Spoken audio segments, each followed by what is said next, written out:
오늘 하나님 말씀이 무엇인가요? 사도행전 시리즈 성령으로 걸어가라 28주 행군 가운데 벌써 8번째 행군입니다. 그 가운데 성령을 내리심, 절 따라 고백하실까요? 성령을 내리심. 네, 성령을 내리심이라는 주제로 사도행전 8장 16절의 말씀을 허락해 주셨는데 이것이 굉장히 중요한 메시지가 된다는 것이죠. 자, 지금 우리는 어디의 이야기를 듣고 있습니까? 초대 예루살렘 교회의 이야기를 듣고 있어요. 자, 지난주에 무엇이 생각나시던가요? 스데반이 순교하였습니다. 스데반이 순교했는데 한 명이 순교해서 하나님이 놀랍게 역사에 있어서 강건하게 해주셨다가 아니었어요. 박해가 더 심해졌다는 것이죠. 그래서 성도들이 뿔뿔이 흩어질 수밖에 없었다는 것입니다. 그런데 뿔뿔이 흩어져서 이것이 고난이요 핍박이요 어려움이라 생각했지만 아이러니하게 스데반의 순교 이후에 디아스포라 된 그 이스라엘 성도들로 말미암아 이방인을 위한 선교가 시작될 수가 있었다는 거예요. 스데반이 순교를 당하던 날에 예루살렘 교회는 큰 박해가 있게 됩니다. 사도를 제외하고는 예루살렘 교회 성도들은 온 유대와 사마리아와 모든 땅 끝까지 흩어질 수밖에 없었어요. 그런데 그냥 흩어진 것이 아니라는 것이죠. 그렇게 흩어진 사람들이 오히려 두루 다니면서 복음을 전파하더라는 것입니다. 예수 그리스도의 십자가도를 전파해요. 구원의 복음의 진리를 전파했다라는 것이죠. 초대교회가 세운 7 집사 중에 하나였던 이 빌립 역시 마찬가지였습니다. 그는 어디로 갑니까? 사마리아 성에 가요. 사마리아 성이 어떤 곳인가요? 예수님 당시에서도 사람 취급받지 못했던 곳이었어요. 사마리아 수가성 여인의 믿음을 본받으라고 얘기할 정도로 그렇게 환경적으로 많은 사람들의 멸시가 있었던 곳이 바로 이 사마리아 성입니다. 그런데 그곳에 내려가서 예수 그리스도를 백성들에게 전했다는 것이죠. 그때 이방인이 있는 사마리아 성임에도 불구하고 이 사마리아 성에서 빌립의 전도를 말미암아 놀라운 일들이 생겨난다는 것입니다. 많은 사람들이 예수님을 영접했어요. 거기서 끝나지 않아요. 귀신이 떠나갑니다. 중풍병자가 낫게 돼요. 못 걷는 자가 힘차게 걷는 놀라운 역사가 일어나게 됐다는 것이죠. 할렐루야. 이로 인해서 사마리아 사람들은 너무나도 크게 기뻐하게 됐다는 것입니다. 바로 사도행전 8장 7절로 8절의 말씀입니다. 많은 사람에게 붙었던 더러운 귀신들이 크게 소리를 지르며 나가고 또 많은 중풍병자와 못 걷는 사람이 나으니 그 성에 큰 기쁨이 있더라. 아멘. 지금 사마리아 성에 무엇이 있다고 나와 있습니까? 큰 기쁨이 있었다는 거예요. 사는 여러분들, 이것이 바로 복음의 궁극적인 목적인 것입니다.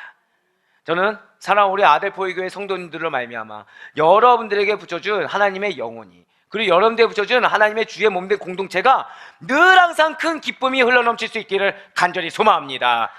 예, 맞아요. 사마리아 성의 이 기쁨이라는 것은 복음을 받아들인 곳에서 일어나게 되는 당연한 결과가 된다는 것이죠. 지금 단순히 빌립의 선교 활동만, 그 결과만 보여준 것이 아니에요. 이후에 있게 될 전도 활동, 선교 활동의 핵심을 지금 보여주고 있다는 것이죠. 진실로 예수 그리스도의 십자가 복음을 믿는 자들에게는 세상이 줄 수 없는 자유함이 허락됩니다.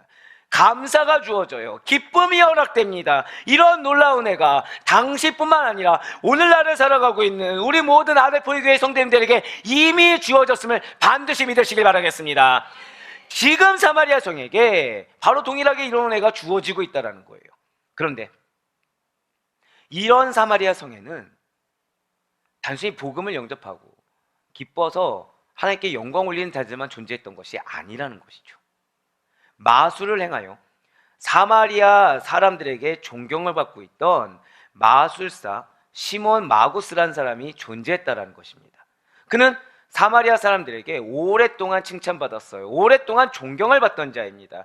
마술사 시몬은 사마리아 사람들에게 있어서만큼은 하나님의 능력을 행하는 자였어요. 그러니 당연히 큰 인물로 평가받았겠죠. 큰 인물로 존경을 받을 수가 있었겠죠. 그런데 이런 마술사 시몬조차도 이 빌립의 행한 표적과 능력을 보니까 놀라지 않을 수가 없었다는 거예요. 이에 예루살렘 교회에서는 이런 빌립 집사의 전도 소식을 듣고는 베드로와 요한을 사마리아로 파송하게 됩니다.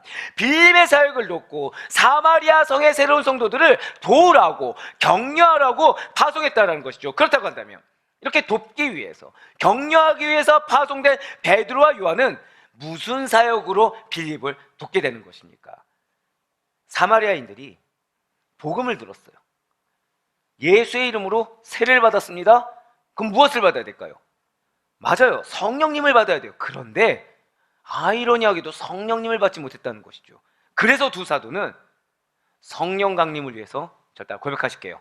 기도하였다. 산 여러분들, 나의 행동보다 기도가 항상 앞서 있어야 됩니다. 나의 말보다 기도가 항상 우선되어야 합니다. 지금 이 두 사도를 보세요. 성령 강림을 받지 못한 사마리아 성 사람들을 정죄하고 판단하기 전에 무엇을 했다고요? 기도를 했다라는 것이죠.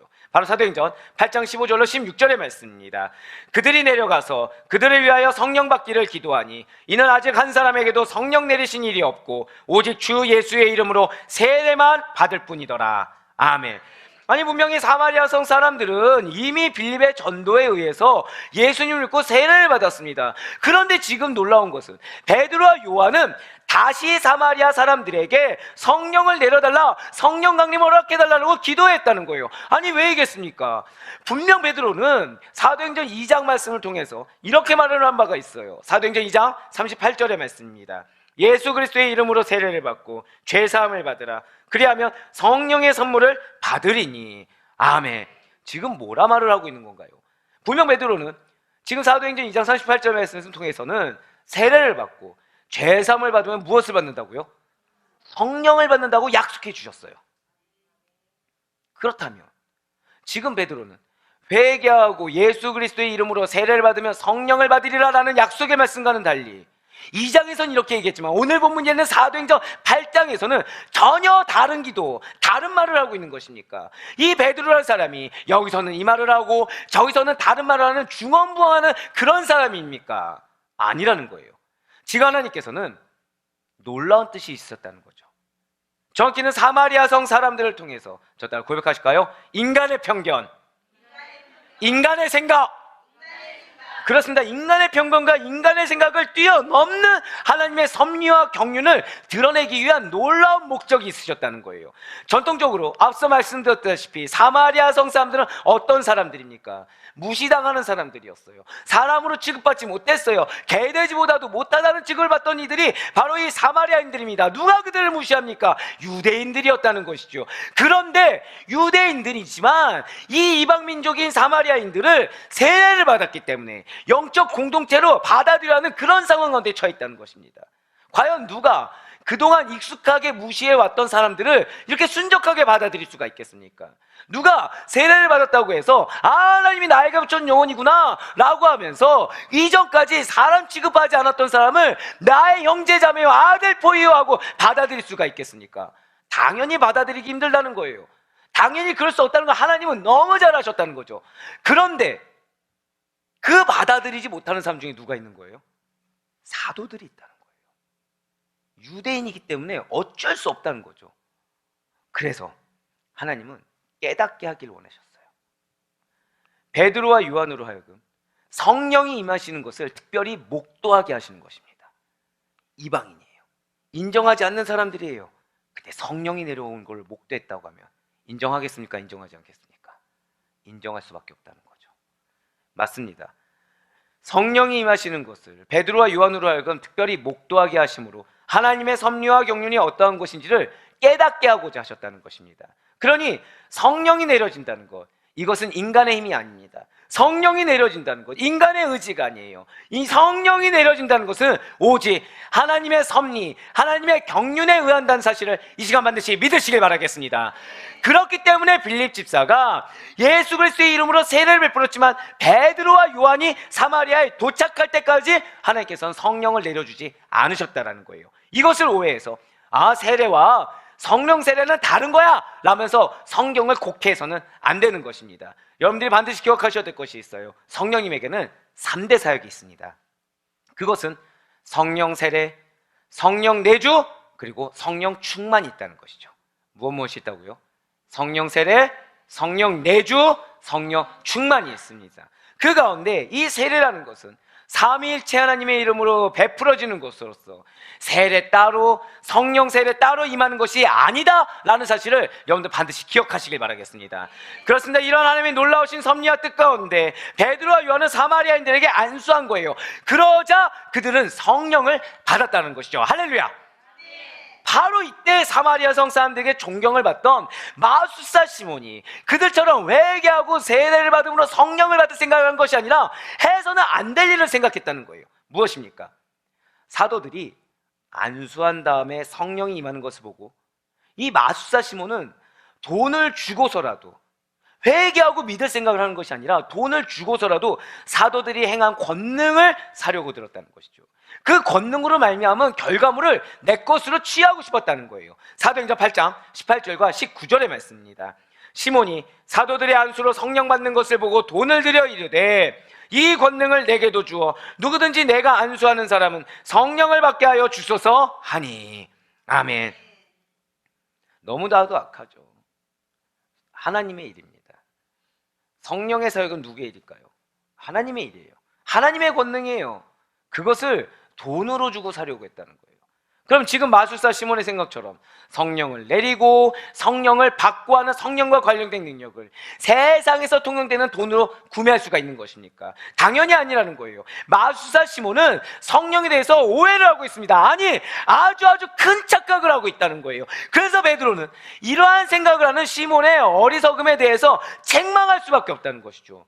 왜 책망을 해요? 하나님과 관련된 일을 하나님을 경홀히 여겼으니까 이것은 책망하지 않으면 안 된다는 거예요. 사랑하는 여러분들, 여러분과 저는 그리스도입니다. 믿으십니까?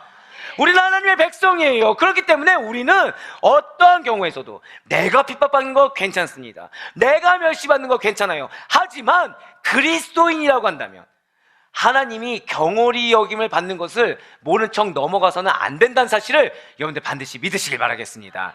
그래서 베드로는 책망한 거예요. 사도행전 8장 20절부터 23절까지 이어지는 베드로의 시몬을 향한 책망은 그래서 여러 가지입니다. 성령은 하나님의 선물이라는 사실과 더불어서 20절의 말씀에서 이렇게 고백하죠. 사도행전 8장 20절의 말씀입니다. 베드로가 이르되 내가 하나님의 선물을 돈 주고 살 줄로 생각하였으니 내 은과 내가 함께 망할지어다. 아멘.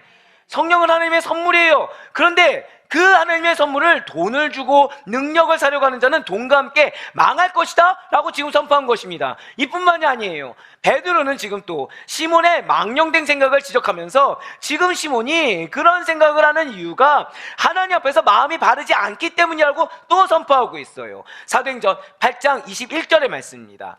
하나님 앞에서 내 마음이 바르지 못하니 이 도에는 내가 관계도 없고 분깃될 것도 없느니라. 아멘. 지금 베드로는 하나님 앞에서 바르지 못한 마음을 품고 있는 마술사 시몬은 복음의 진리와 관계가 없고 복음을 믿음으로 말미암아 주어지는 영적 축복인 어떠한 분깃도 없을 것이라고 지금 경고하고 있어요. 이것은 하지만 단순한 정죄가 아닙니다. 지금 베드로는 안타까워하고 있어요. 영원히 구원받기를 원하고 있어요. 조석기 시몬이 용서하심을 받고 회개함으로 돌이키기를 바라고 있다는 거예요. 그래서 시몬에게 회개를 촉구하는 것입니다. 사랑하는 여러분들, 너 이러면 혼나! 라는 것은 혼내겠다는 것입니까? 그 행동을 하지 말라는 것입니까? 행동을 하지 말라는 거죠. 그런데 행동을 할 작정을 한 사람들은 무엇을 생각하죠? 혼날 생각을 해요. 불편해합니다. 그 얘기를. 지금 누가 그런 것입니까? 시몬이 그래요. 지금 베드로는 너 이러면 혼나. 그러니까 제발 하지 마. 이 얘기예요. 너 그 생각한 거 돌이켜. 이 생각이에요.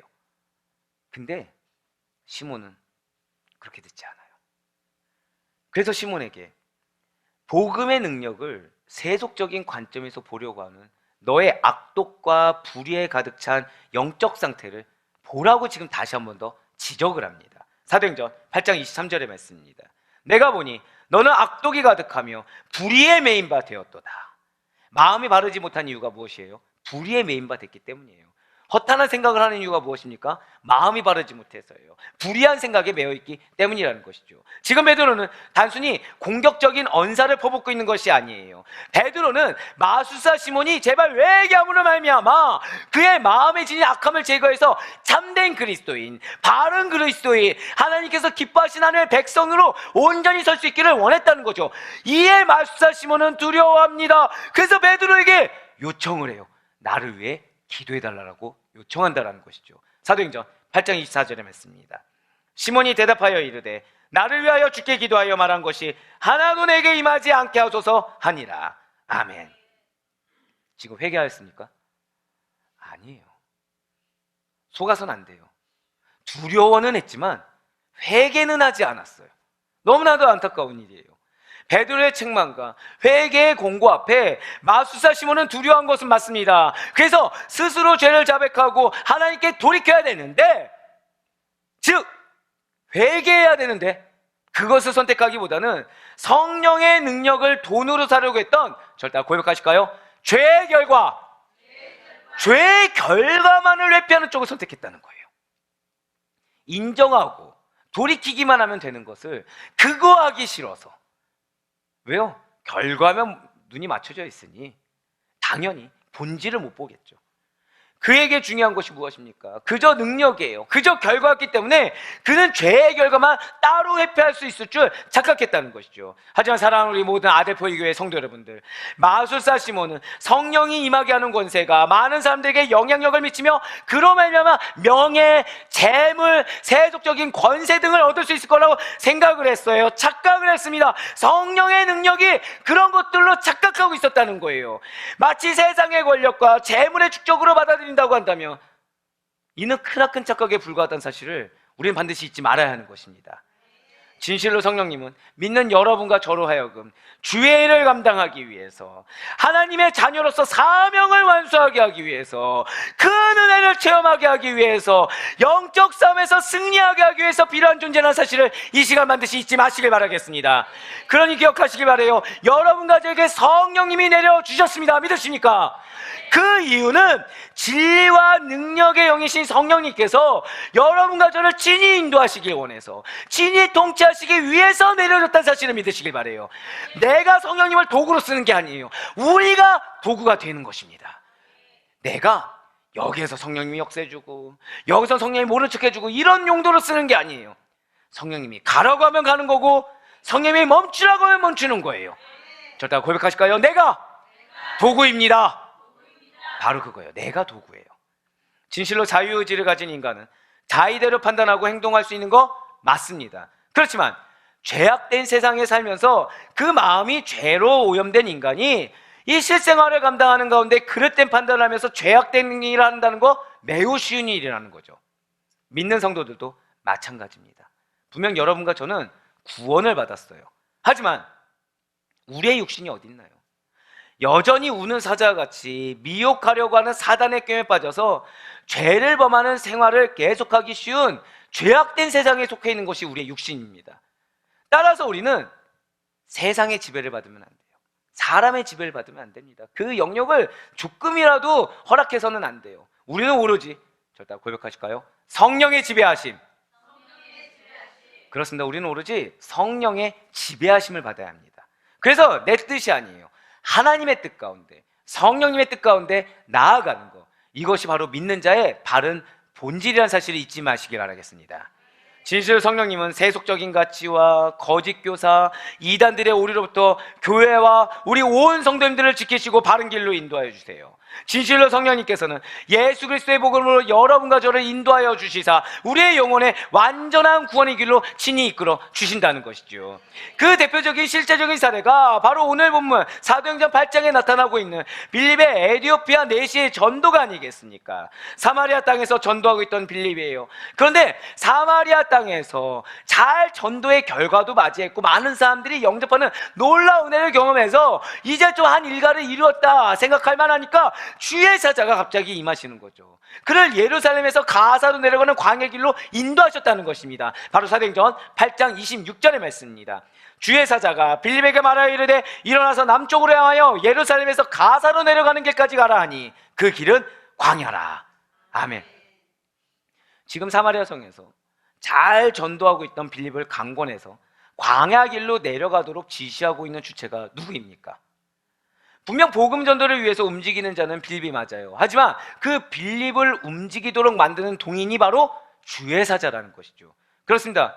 빌립은 이러한 주의 사자의 명령에 즉시로 순종합니다. 순종한 빌립은 하나님께서 태초부터 구원하기로 예정하신 그 영혼 에디오피아 내시를 만날 수가 있게 된다는 거예요. 이때 에디오피아 내시는 놀랍게도 수레를 타고 가면서 이사야서를 읽고 있다는 것이죠. 그리고 빌립은 성령의 이끄심에 따라 수레로 가까이 다가가게 됩니다. 사도행전 8장 28절과 29절의 말씀입니다. 돌아가는데 수레를 타고 선지자 이사야의 글을 읽더라. 성령이 빌립더러 이르시되 이 수레로 가까이 나아가라 하시거늘. 지금 광야 길로 이끄시니가 누구셨나요? 주의 사자가 이끌어 주셨어요. 그리고 지금 에디오피아 내시가 타고 있는 수레로 이끄시니가 누구십니까? 성령님이세요. 성령님께서 수레 가까이 가라고 지시하셨다는 것이죠. 이러한 성령의 명하심을 받은 빌립은 예비된 영혼에게 복음을 전하기 위해서 어떤 특별한 준비나 훈련, 철저한 계획, 주가적인 판단 등이 이미 준비가 되어 있었습니까? 그에게 이렇게 전도를 하기 위해서 어떤 능력과 계획이 필요했던 것입니까? 아니라는 거예요. 그저 빌립이 한 것은 오직 단 하나입니다. 절대 고백하실까요? 순종만 했다는 거예요.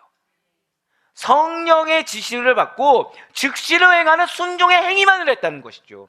빌립은 내시가 읽고 있던 이사야 내용을 통해서 예수 그리스도의 복음을 가르칩니다. 그리고 세례를 베풀었어요.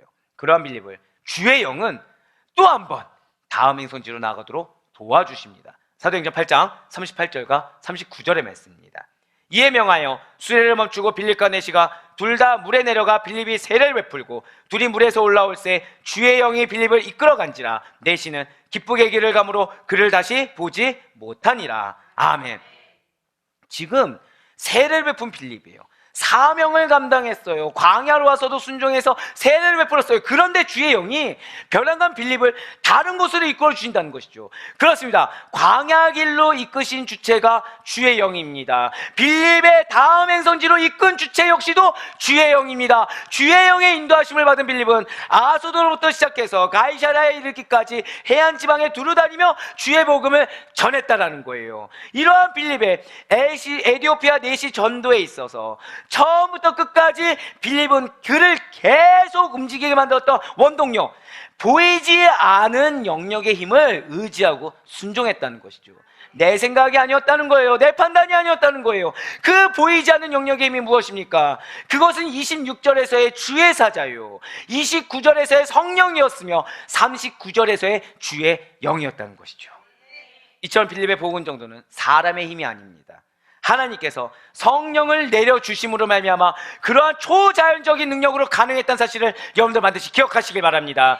이것은 여러분과 저 역시 마찬가지라는 거예요. 하나님께서 여러분과 저에게 동일한 성령님을 선물로 내려주셨습니다.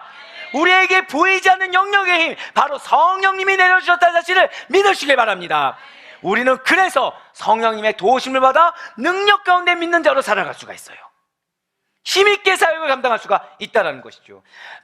바르고 의로운 길로 나아갈 수가 있다는 거예요. 이것이야말로 우리의 특권입니다. 이것이야말로 절대 마지막으로 고백하실까요? 나의 감사의 제목입니다. 그렇습니다. 사랑하는 우리 아대포교회 모든 성도 여러분들, 이러한 성령의 단비가 우리들의 심령에, 우리 아델포의 교회에, 우리의 가정에, 우리의 직장에 충만하게 내려지고 있음을 여러분들 믿고 감사하시길 바라겠습니다. 진실로 성령님은 그렇게 죄악으로 단단해진 마른 땅과 같은 심령에 도저히 구제받을 수가 없을 것 같은 악한 생각과 탐욕으로 가득한 척박한 마음밭에 강력하게 찾아와 주세요. 그래서 오랜 가뭄으로 갈라진 메마른 땅을 흠뻑 적시고도 남을 단비처럼 우리 모든 죄인들에게 하늘만이 내려줄 수 있고 하늘만이 허락해 줄 수 있는 크나큰 은혜의 선물처럼 다가와 주신다는 것이죠. 그렇습니다. 이것이 우리에게 가장 놀라운 은혜예요. 이것이 우리에게 가장 큰 감사한 사실을 잊지 마시길 바라겠습니다. 오늘은 추수감사주일이에요. 이러한 감사주일을 맞이해서 우리는 다른 것이 감사가 아닙니다. 구원받았다는 것, 그래서 성령님이 내려주셨다는 거. 그래서 이 땅 가운데 세상에 알 수 없고 줄 수 없는 그 은혜의 비밀과 그 은혜의 사랑 가운데 그 은혜의 결실을 맛보고 살아갈 수 있게 됐다는 거. 이것이 우리의 감사의 제목인 것입니다. 그런 여러분과 저에게 성령님이 함께하고 계세요. 그러니 이러한 성령님이 우리를 구원의 완성에 이르기까지 항상 동행하여 주실 것을 믿고 힘 얻을 수 있는 여러분과 제가 되길 간절히 소망합니다. 그래 바라옵고 나옵기는 이러한 성령님께 감사하시면서 늘 항상 성령의 음성에 민감하게 반응하시되 다만 그 모든 답은 마지막에 저를 고백하실까요? 아멘! 오직 그렇게 아멘으로 하시는 순종의 본이 다 되시는 가운데 우리 모든 성도님들이 언제나 성령님께서 주시는 충만함과 은혜가 넘치는 삶의 선한 본이 되시기를, 그리하여 언제나 감사가 흘러넘치는 축복된 삶을 영위할 수 있기를 주님의 이름으로 간절히 축원합니다.